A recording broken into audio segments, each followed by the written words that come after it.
Hello students, welcome back.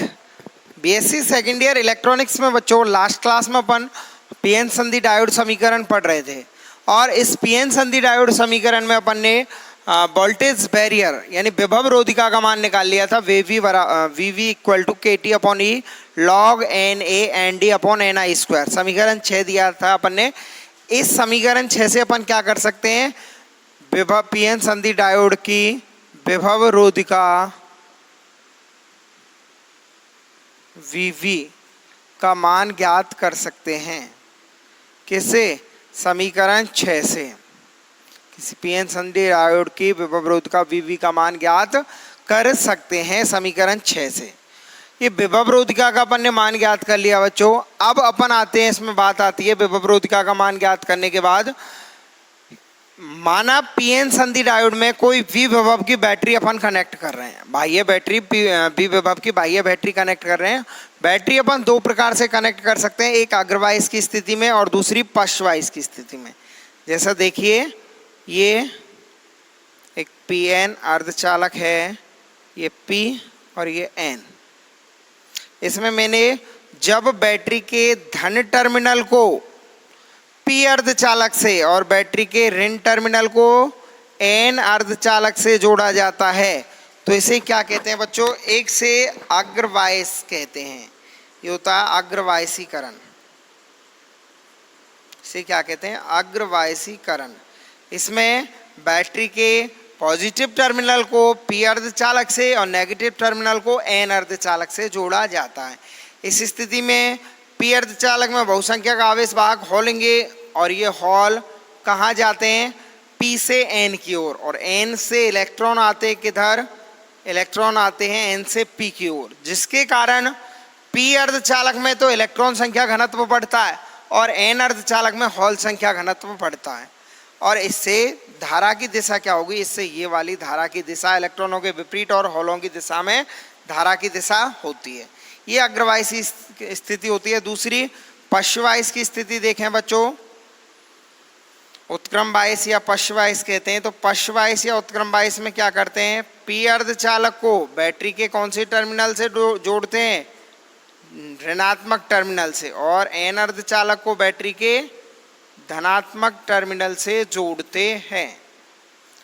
ये क्या कहलाती है बच्चों? इस स्थिति को अपन कहते हैं पश्चवाइस की स्थिति। पश्चवाइस की स्थिति या पश्चवाइसीकरण इसे कहते हैं। तो बच्चों अब अपन सबसे पहले अग्रवाइस की स्थिति में बात करें, फिर पश्चवाइस की स्थिति में बात करेंगे।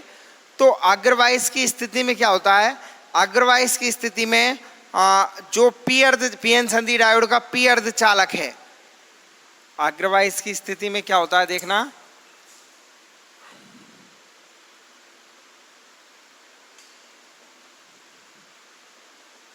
अग्रवाइस की स्थिति में एक तो पी अर्धचालक में तो क्या होता है बच्चों? इलेक्ट्रॉन संख्या घनत्व में वृद्धि होती है। पी अर्धचालक में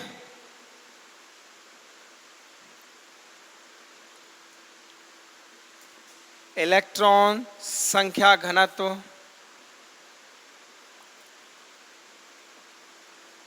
में वृद्धि होती है।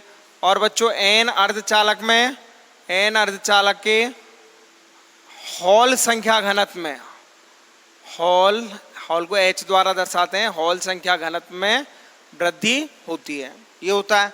और बच्चों साथ ही क्या होता है कि विभव रोधिका का मान VV से घटकर कितना रह जाता है? विभव अग्रवाइस की स्थिति में विभव रोधिका का मान VV से घटकर VV माइनस V रह जाता है। तो बच्चों पी अर्धचालक के इलेक्ट्रॉन संख्या घनत्व में वृद्धि होती है और एन अर्धचालक के हॉल संख्या घनत्व में इसमें वृद्धि होती है। और किसका साथ ही किसका मान? विभव रोधिका का मान VV से घटकर कितना रह जाता है बच्चों? विभव रोधिका का मान VV से घटकर VV माइनस V रह जाता है। इसके लिए बच्चों अब संख्या घनत्व में वृद्धि हो रही है। यदि B वोल्टता के विभव के कारण हॉल संख्या घनत्व में वृद्धि अपन कितनी माने? Del P n. यदि हॉल संख्या घनत्व में वृद्धि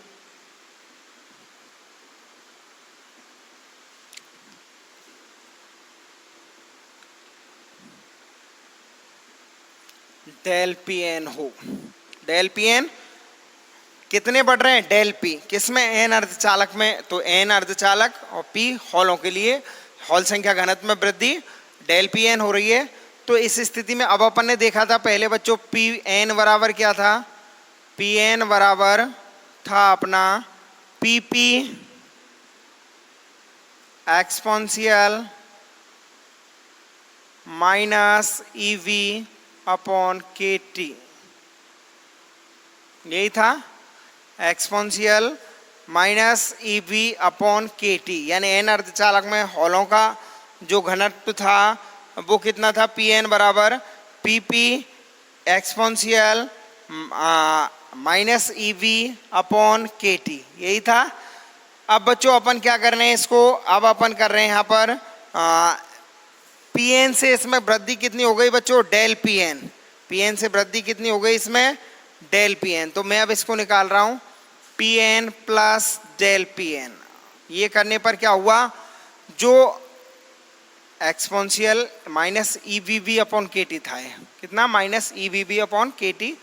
तो इसमें अब क्या चेंज होगा? डेल बी एन वृद्धि होगी तो ये वोल्टता वी वी से घटकर कितनी रह जाएगी? V v minus we.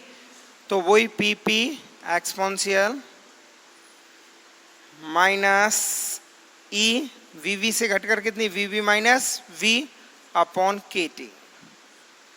इसको क्या लिख सकते हैं बच्चों? इसको लिख सकते हैं p n plus del P n equal to p P exponential minus E V we upon के टी।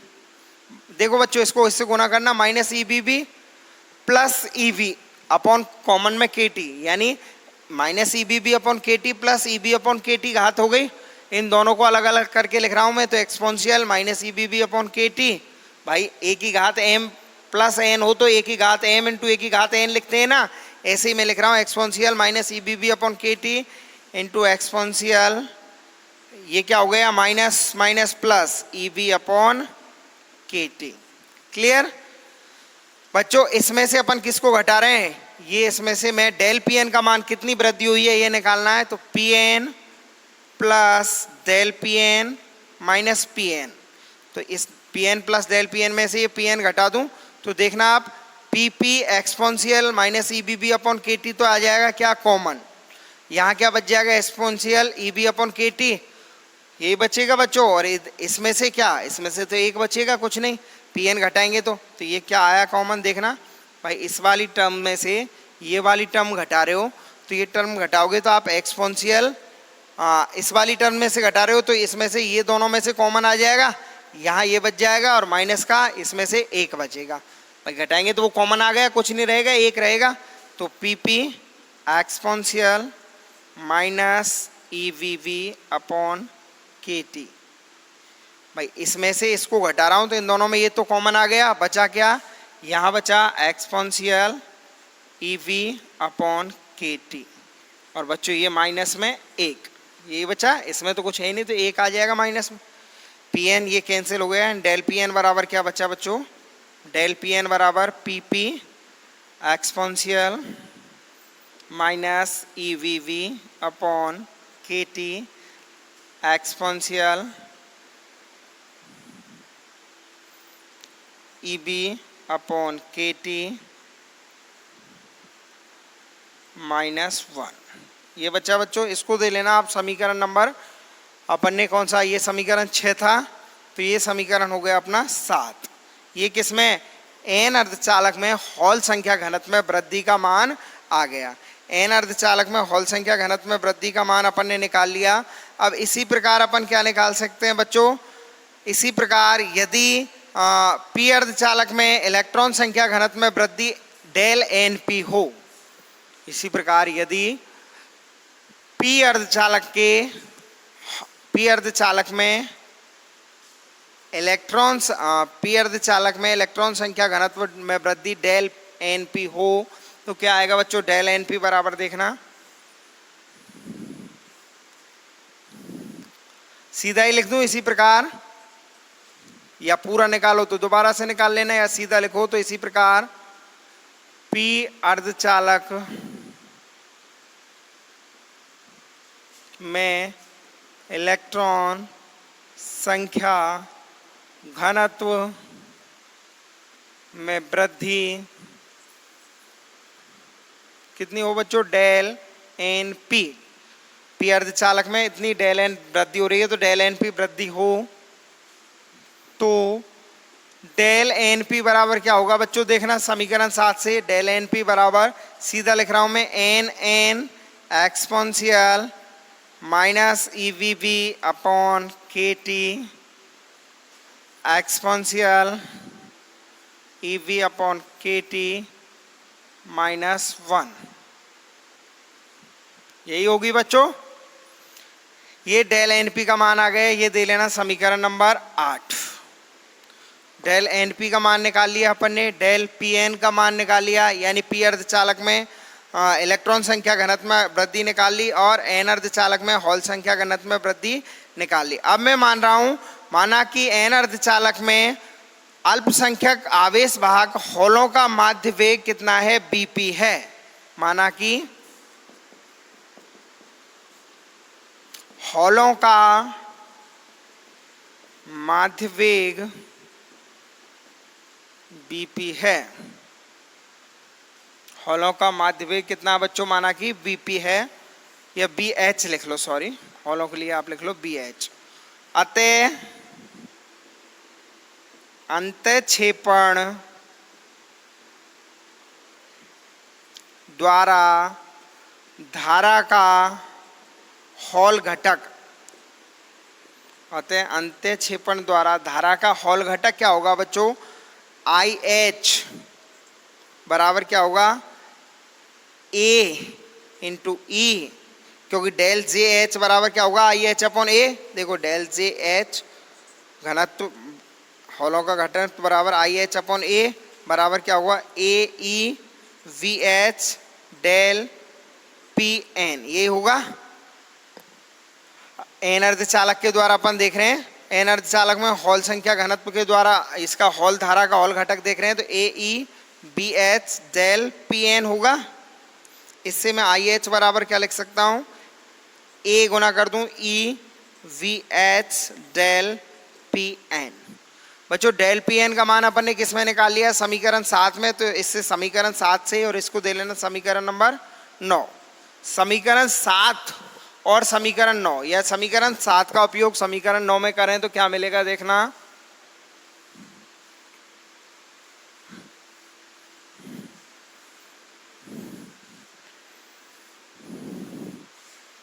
समीकरण 7 व 9 से क्या मिलेगा बच्चों, आई एच बराबर A E V H del P N की जगह P P exponential minus E V we upon के टी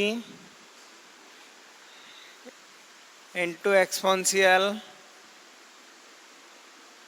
ई बी अपॉन के टी -1, यही मिलेगा बच्चों।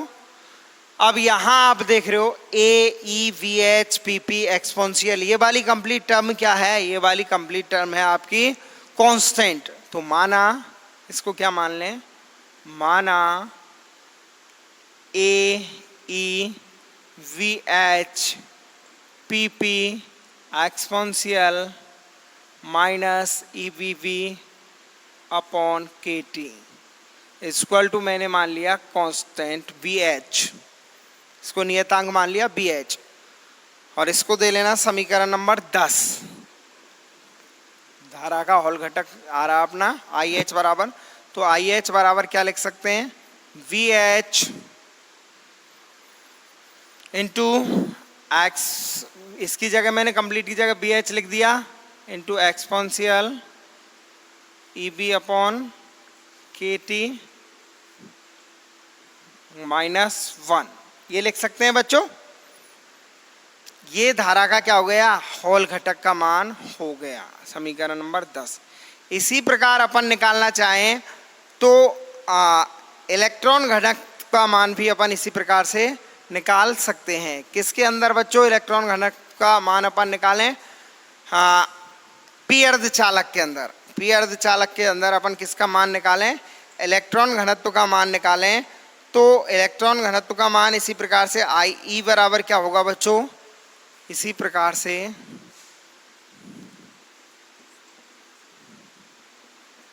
सीधा लिखो तो आई ई बराबर बी एक्सपोनेंशियल ये होगा, या यहां से लिखें तो आई ई बराबर क्या होगा, देखना धारा का इलेक्ट्रॉन घनत्व,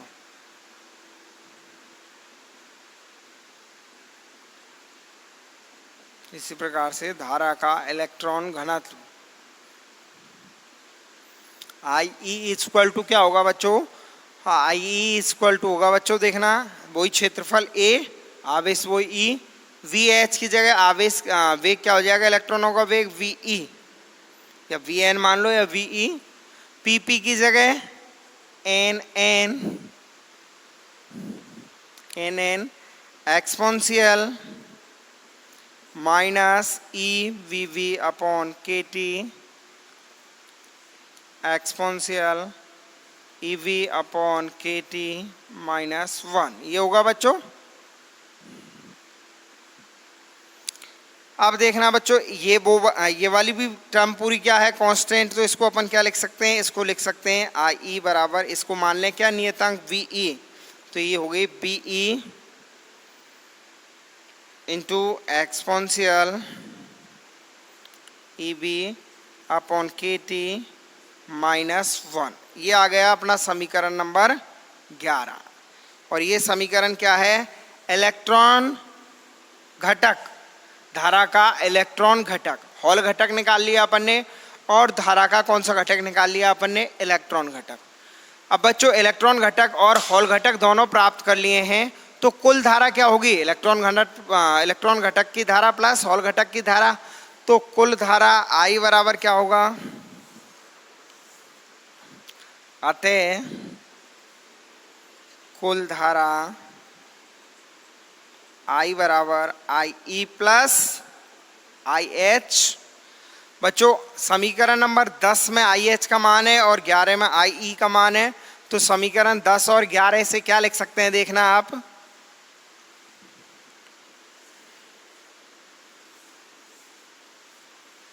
समीकरण 10 व 11 से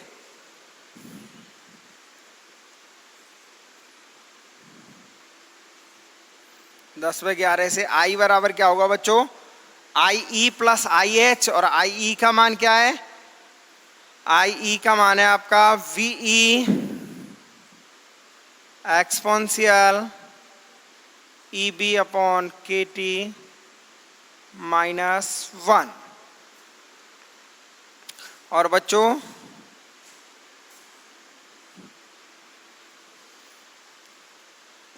बी आई एच का मान क्या है, आई एच का मान है b h exponential E B upon के टी माइनस 1, दोनों मान रख दिए अपन ने बच्चों। अब यहाँ से आप देख रहे हो एक्सपोनेंशियल ई बी अपॉन के टी माइनस 1, इसमें से और इसमें से दोनों में से कॉमन आ रहा है, यहाँ बचेगा बी, वहाँ वी एच, यानी आई बराबर बी ई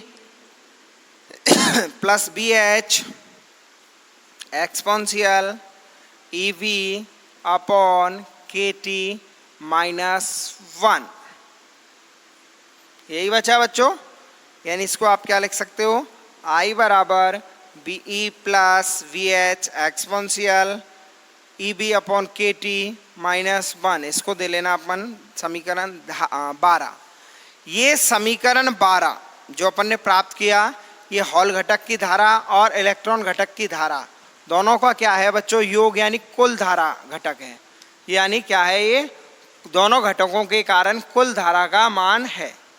ये दोनों घटकों के कारण कुल धारा का मान है अग्रवाइस की स्थिति में, यानी ये वाला संबंध धारा और वोल्टता के मध्य संबंध को दर्शा रहा है, तो इसे अपन क्या कहते हैं, समीकरण 12 को बी आई समीकरण भी कहते हैं। कौन सा समीकरण, बी आई समीकरण भी से कहते हैं। वोल्टता करंट या वोल्टेज करंट इक्वेशन इसे बोलते हैं।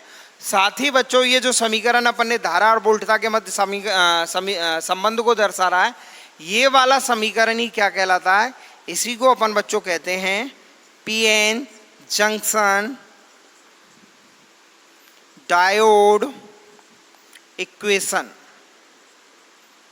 पीएन जंक्शन डायोड इक्वेशन, यानी पीएन संधि डायोड समीकरण भी इसी समीकरण को कहते हैं। अग्रवाइस की स्थिति में पीएन संधि डायोड समीकरण ये वाला ही कहलाता। अब यहाँ अपन देख रहे हैं बच्चों कि यहाँ वोल्टता और धारा के मध्य अपन यदि संबंध देखें तो BH और V ही तो दोनों क्या है बच्चों, नियत हैं। तो इसमें अपन देखें कि यदि वोल्टता जो अपन ने अग्रवाइस का परिपथ बनाया उस अनुसार अग्रवाइस की स्थिति में अग्रदिशिक लगाई जाए तो धारा के मान में चर घातांक की वृद्धि होती है, क्योंकि धारा वोल्टता पर एक्सपोनेंशियल रूप में इसमें डिपेंडेंट है, ई की पावर के रूप में। तो धारा के वोल्टता के मान में बढ़ाने पर धारा का मान चर घातांक की रूप से क्या होता है बच्चों, बढ़ता है। यानी वोल्टता का मान बढ़ाने पर धारा के मान में चर घातांक की वृद्धि होती है। इसलिए इस धारा को अग्रदिशिक धारा और वोल्टता को अग्रवाइस कहते हैं।